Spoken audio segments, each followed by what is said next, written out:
নমস্কার বন্ধুরা, আমার নতুন ইউটিউব চ্যানেলে তোমাদের স্বাগত জানাচ্ছি। তোমাদের সাথে আছি আমি নিলয়। আবারও এসেছি তোমাদের মাঝে আর একটি নতুন ভিডিও নিয়ে। তো এই ভিডিওটিতে আমি তোমাদের শেখাবো কিভাবে ফাইন আর্ট ড্র করা যায় সহজ পদ্ধতিতে। তো বন্ধুরা, আমার ইউটিউব চ্যানেলে তোমরা যদি কেউ নতুন এসে থাকো তাহলে অবশ্যই চ্যানেলটি সাবস্ক্রাইব করে দেবে এবং পাশে থাকা বেল আইকনটিকে ক্লিক করে অল নোটিফিকেশনে ক্লিক করে দেবে, তাহলে এর পরবর্তী গুরুত্বপূর্ণ ভিডিওগুলো আপলোড করার আগেই তোমাদের কাছে পৌঁছে যায়। তো বন্ধুরা, ভিডিওটি পজ না করে শেষ পর্যন্ত দেখতে থাকো। So let's start. তো বন্ধুরা, কীভাবে ফাইন আর্ট ড্র করা যায় আজকে আমি তোমাদের সহজ পদ্ধতিতে ফাইন আর্ট ড্র করা শিখিয়ে দেব। চলো বন্ধুরা, ভিডিওটি পজ না করে আমরা ভিডিওটিতে দেখতে থাকি কীভাবে ফাইন আর্ট ড্র করা যায়। তো বন্ধুরা, কোনো ছবি আঁকতে গেলে প্রথমে তার পুরো ফেসটাকে ড্র করতে হবে। ফেসটাকে ড্র করার পর 4টি ভাগে ভাগ করবে। তো কীভাবে 4টি ভাগে ভাগ করবে আমি তোমাদের দেখাচ্ছি। প্রথমে কোনো ছবি যদি থাকে, যে কোনো ছবি, তো এটাকে ড্র করবে।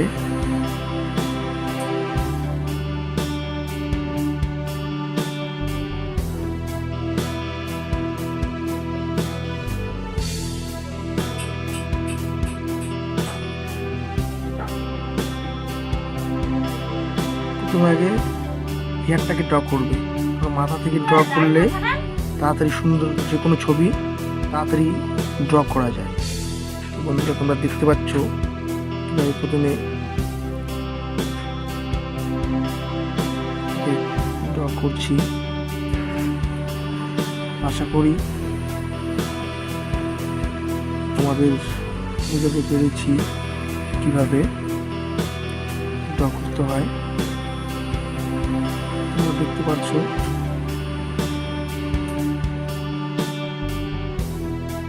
আমি যাকে আঁকছি সে হলো কমেডিয়ান অ্যাক্টর, নামটা এখনো বলবো না।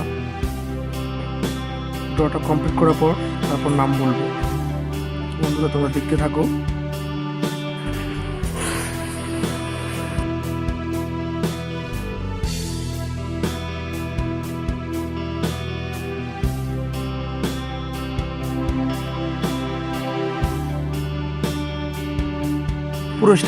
পুরো স্ট্রাকচারটা ড্র করার পর তোমরা ফেসটাকে 4 ভাগে ভাগ করে নেবে।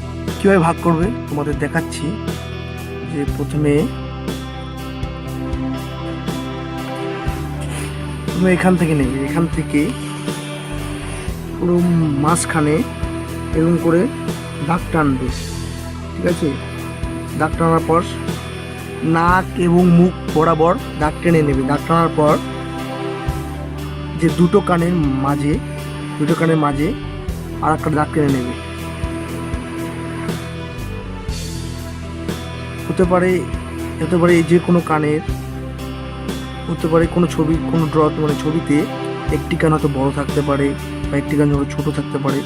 ছবি তোলার ক্ষেত্রে এরকম হয়ে যায়। তো তোমরা এই দুটো কান একসাথেই ম্যাচ করে নেবে। দুটো কানকে একসাথে ম্যাচ করবে, তাহলে কোনো অসুবিধা হবে না। তুমি ভুল করে নেওয়ার পর ছবিতে যেরকমভাবে সাইজে পিকচারটি ছবিটি আছে সেরকমভাবে তোমাদের ড্র করতে হবে। তো কীভাবে ড্র করবে তোমাদের দেখাচ্ছি।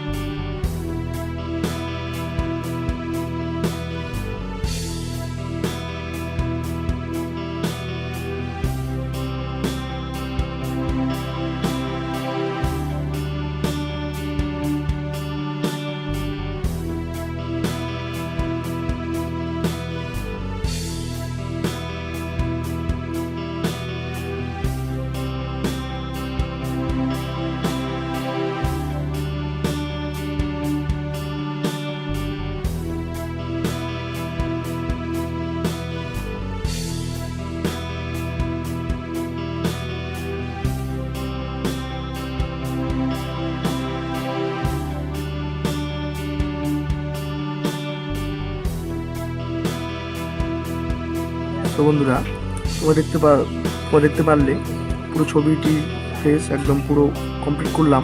এখন জাস্ট কালারিং পেন্সিল দিয়ে কালার করতে বাকি আছে। তো তোমরা দেখো কিভাবে আমি কালারিং পেন্সিল দিয়ে কালার করছি।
তো বন্ধুরা, আজকে আমি তোমাদের শেখালাম কীভাবে ফাইনাল ড্র করা যায়।